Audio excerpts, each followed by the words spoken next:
C'était après la mort de Jésus, au soir du premier jour de la semaine. Les disciples avaient verrouillé les portes du lieu où ils étaient, car ils avaient peur des Juifs. Jésus vint et il était là au milieu d'eux. Leur dit, la paix soit avec vous. Après cette parole, il leur montra sa main et son côté. Les disciples furent remplis de joie en voyant le Seigneur. Jésus leur dit de nouveau, la paix soit avec vous. De même que le Père m'a envoyé, moi aussi je vous envoie.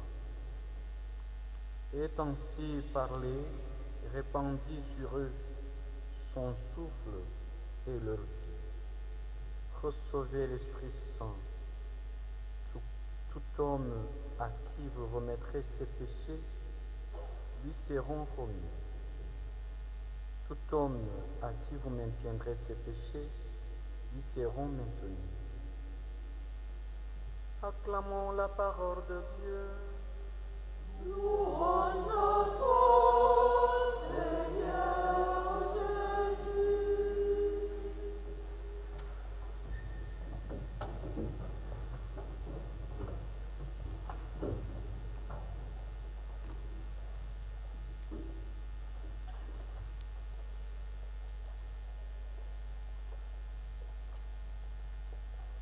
Pourquoi ai-je besoin du sacrement de réconciliation alors que j'ai reçu le Saint-Esprit?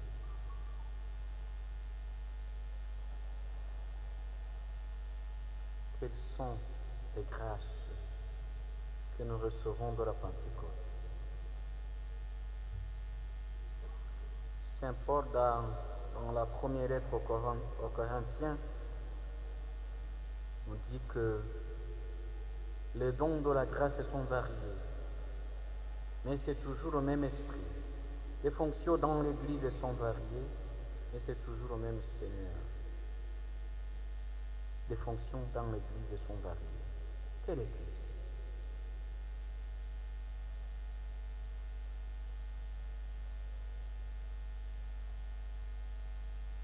Je vous salue Marie, pleine de grâce, notre Seigneur est avec vous. Vous êtes bénie entre toutes les femmes, et Jésus, le fruit de vos entrailles, Sainte Marie, Mère de Dieu, priez pour nous pauvres pécheurs. Nous sommes en train de célébrer la grande solennité de la Pentecôte. Jésus qui ne ment pas accomplit et réalise sa promesse. C'est vrai, il nous l'a promis. Il va envoyer le Saint-Esprit. Cet Esprit est descendu. C'est le 50e jour après la Pâque. Les disciples se trouvaient réunis tous ensemble. Soudain, il vint du ciel un bruit, pareil à celui d'un violent coup de vent. Toutes les maisons qui se tenaient en furent remplies. Ils virent apparaître comme une sorte de feu qui se partageait en langues et qui se posa sur chacun d'eux. Alors ils furent tous remplis de l'Esprit Saint. Ils se mirent à parler en d'autres langues et chacun s'exprimait selon le don de l'Esprit Saint. Le premier don, la première grâce que nous recevons de la Pentecôte, c'est que, après avoir reçu le Saint-Esprit, au fait, nous sommes appelés à parler notre langue. Quelle langue? Nous sommes appelés à avoir un nouveau langage. Et j'allais dire, nous sommes appelés à parler le langage du Saint-Esprit. Et quel est ce langage, cette langue du Saint-Esprit? Écoutons la suite. Or, il y avait ce jour-là à Jérusalem des Juifs fervents, ici de toutes les nations qui sont sous le ciel. Lorsque les gens entendirent le bruit, se rassemblèrent en foule. Ils étaient dans la stupéfaction parce que chacun d'eux les entendait parler sa propre langue. C'est la langue de l'amour. Quand on parle cette langue de l'amour, tout le monde est stupéfait. Et ce langage, cette langue, on peut l'apprendre. On peut recevoir cette langue du Saint-Esprit. Demandons au Seigneur cette grâce de pouvoir parler le langage de l'amour. Deuxième grâce que nous recevons de la Pentecôte, c'est la communion, l'unité dans la diversité. Ce jour-là, il y avait des personnes venues de tous les points. Il y avait des Galiléens, ceux qui sont venus de la Parthe, Mède, Élamite, Mésopotamie, Judée, Cappadoce, ceux de la province d'Asie, de la Phrygie, de la Pamphylie, de l'Égypte, de la Libye, proche de Cyrène, Romains résidents, ainsi de suite. Le Saint-Esprit, c'est le principe de communion et d'unité. En des signes parlants, éloquents de la présence du Saint-Esprit, c'est la communion, c'est l'unité.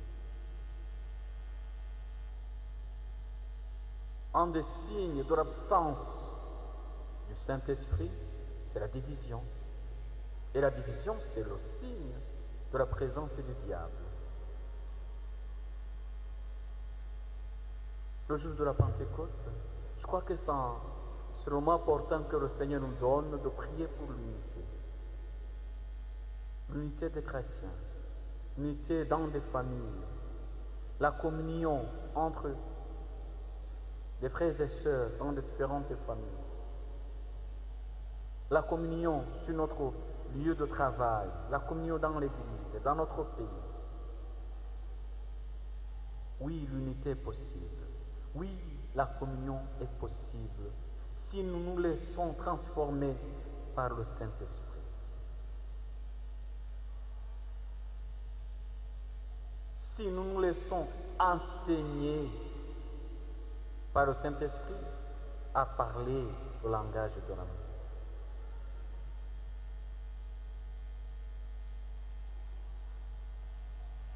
La communion dans l'Église. La deuxième lecture, dans la première lettre aux Corinthiens, chapitre 12. Frères, sans le Saint-Esprit, personne n'est capable de dire Jésus est le Seigneur. Personne. Si nous sommes ici, c'est que le Saint-Esprit nous a invités. Et c'est grâce à lui que nous sommes capables de dire Seigneur. C'est grâce au Saint-Esprit que nous pouvons prier. Les dons de la grâce sont variés, mais c'est toujours le même esprit. Les fonctions dans l'Église sont variées, mais c'est toujours le même Seigneur. Les activités sont variées, mais c'est toujours le même Dieu qui agit en tous. Chacun reçoit le don de manifester l'Esprit en vue du bien de tous. Qu'ai-je reçu en vue du bien de tous? Qu'as-tu reçu? Qu'as-tu fait de ce que tu as reçu en vue du bien de tous? C'est vrai, les dons sont variés, les fonctions sont variées, les activités sont variées, mais chacun a reçu un don, un charisme, une grâce spéciale, mais en vue du bien de tous et pour le salut du monde et la gloire de Dieu. Malheureusement, nous arrive de recevoir les dons de la grâce et les garder pour nous. chez le monde, sans les mettre à la disposition des autres. Peut-être tu as le don de chanter. Chante. Tu as le don d'enseigner. Enseigne. Tu as reçu quelque chose, c'est sûr. Tu as reçu quelque chose du Saint-Esprit qui provient de tous. Je crois que nous devons faire un petit examen de conscience pour voir si nous faisons vraiment ce que le Saint-Esprit nous demande de faire. Le Saint Paul nous invite à prendre une comparaison par rapport à notre corps qui forme un tout. Il a pourtant plusieurs membres et tous les membres, malgré leur nombre, ne forment qu'un seul corps. Il en est ainsi pour le Christ. Nous formons un seul corps. Le corps du Christ, le corps mystique du Christ, qui est l'Église. Quelle est cette Église dont parle Saint Paul dans cette lettre? C'est l'Église des familles de Dieu, peuple de baptisés. Quand j'accepte d'être baptisé au nom du Père et du Fils et du Saint-Esprit, je forme cette Église et je fais partie de cette Église. Je deviens corps.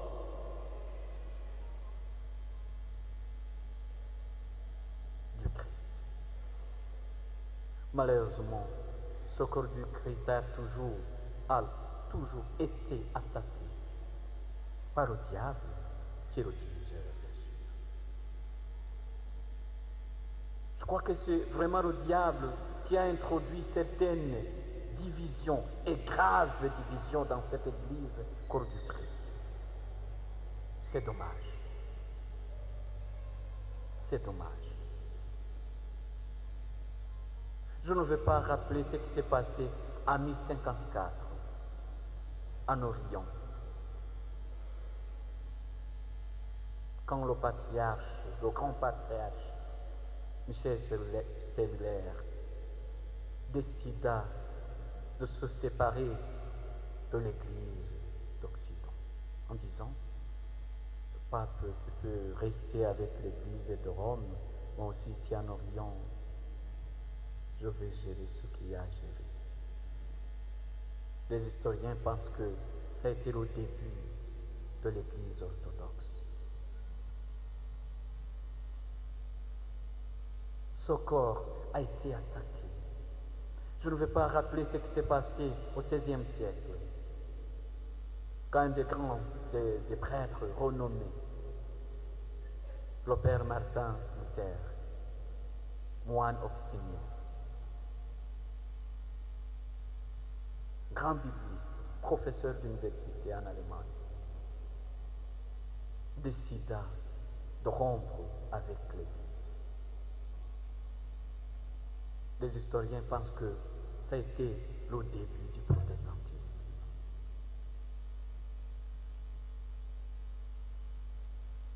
Quelques années après, en Angleterre, le roi Henri VIII décida de faire la même chose. Certains pensent que ça a été le début de l'Église d'Angleterre, Anglican Church. Dans le même siècle, quelques années après, dans les années 1500 quelque chose,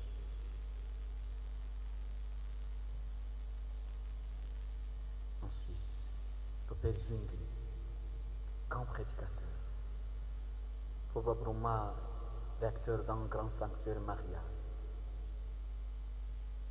qui décide aussi d'introduire le protestantisme dans son pays. Jean Calvin va faire la même chose en France. Ces divisions ont vraiment fait mal à l'Église.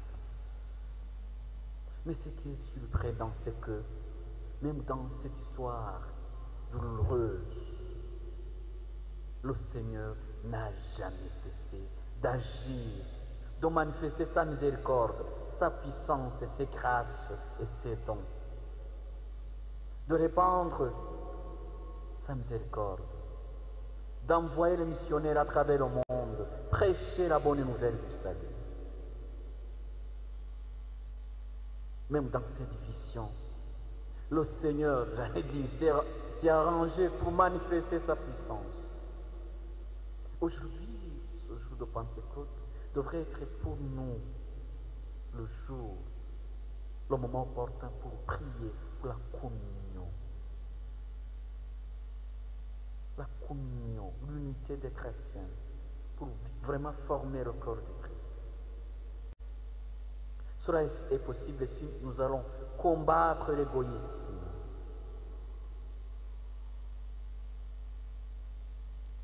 Et prier pour la communion. Cela est possible dans l'obéissance. C'est possible si nous acceptons d'être vraiment à l'écoute du Saint-Esprit qui parle à travers la parole de Dieu.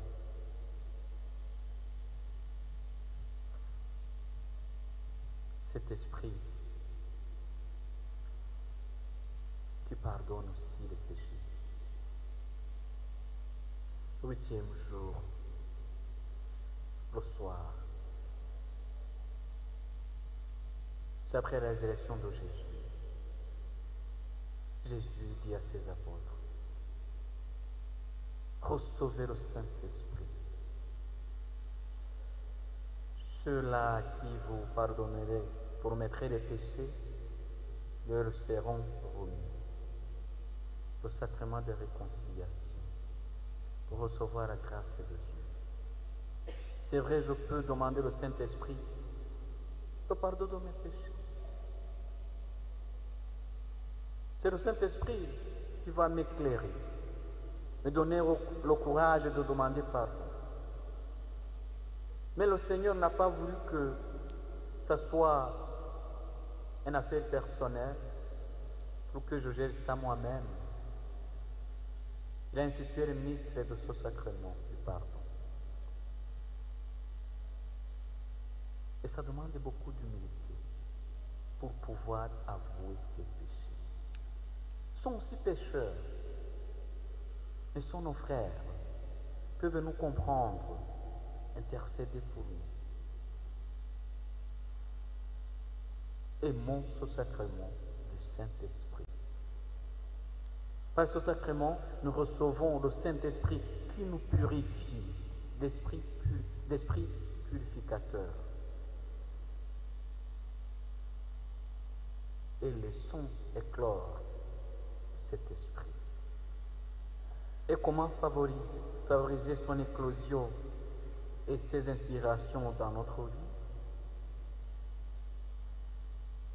Il y a quelques astuces que je vais vous donner.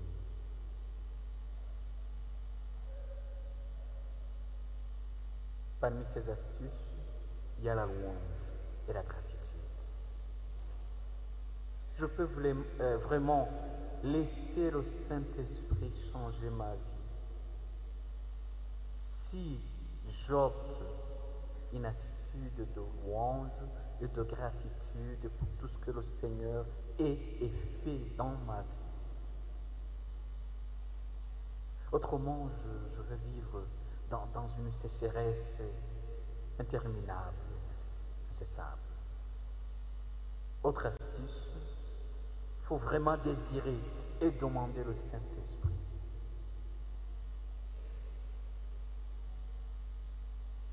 Ce grand inconnu, mais très présent. Ce grand silencieux, mais très éloquent. Notre défenseur, le paraclet, le consolateur. Pour le désir et demander qu'il vienne à nous. Apprendre à non rien refuser à Dieu. Si je veux être vraiment ami, j'allais dire, familier avec le Saint-Esprit. Et cela demande une attitude d'obéissance filiale et de confiance. Avoir confiance en Dieu. Parce que ne se laissez jamais vaincre en générosité. Autre attitude, solitude ou astuce, le détachement. Vivre est détaché de moi, du monde, et vivre attaché à Dieu. Je ne peux pas être ami avec le Saint-Esprit et laisser le Saint-Esprit éclore dans ma vie, écouter ses inspirations. Je ne prends jamais un petit temps de silence. J'ai besoin de prendre régulièrement ce petit temps de silence pour écouter le Saint-Esprit comme un souffle tranquille qui adoucit mon cœur, qui me donne la paix. Parlant de la paix, n'oublions pas que la paix, c'est un des fruits du Saint-Esprit. Notre signe de la présence du Saint-Esprit dans ma vie, c'est bien sûr la paix. Et pour avoir cette paix intérieure qui est donnée par le Saint-Esprit, il faut que je trouve le temps de raison,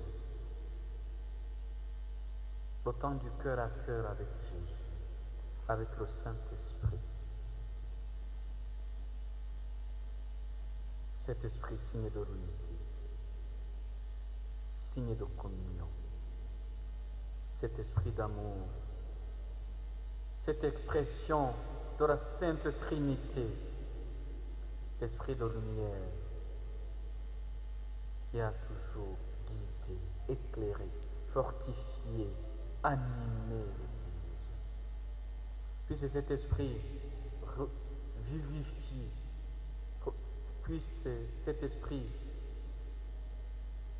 vienne venir dans notre vie pour revivifier, redonner vie nos familles, déchirées, désunies, désemparées, affligées.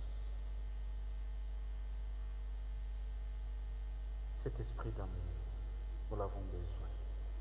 Cet esprit de paix, nous l'avons besoin. Et Jésus dit, la paix soit avec vous. Recevons cette grâce de la paix dans notre vie. C'est l'Esprit qui nous donne ces dons aussi.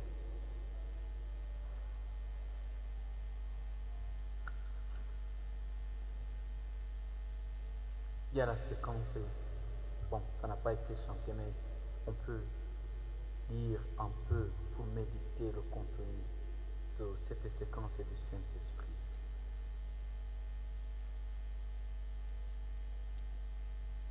Cet esprit qui nous donne le don de la sagesse, d'intelligence, de science, de force, de conseil, de piété, de crainte de Dieu. Demandons-le. Prenons un petit temps de silence pour demander cet esprit dans notre vie. Chacun personnellement, mais tous ensemble. Viens, Esprit Saint, à nos cœurs et envoie du haut du ciel un rayon de ta lumière. Viens à nous, Père des pauvres. Viens, dispensateur des dons. Viens, lumière de nos cœurs.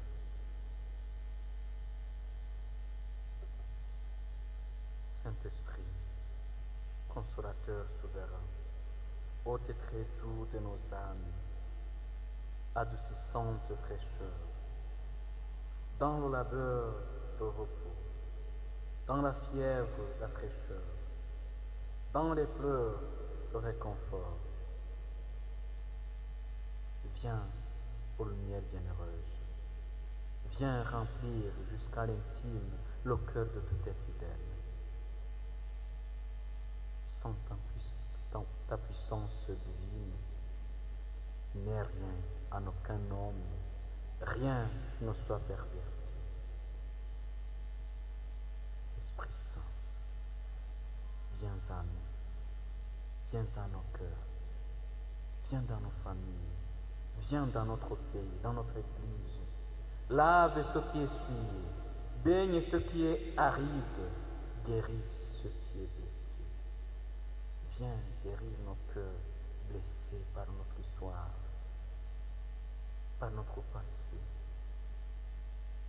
Aspire ce qui est raide, réchauffe ce qui est froid, rends droit ce qui est faussé. À tous ceux qui ont la foi et qui en toi se confient, donne tes 7 dons sacrés, donne mérite et vertu, donne le salut final, donne la joie éternelle.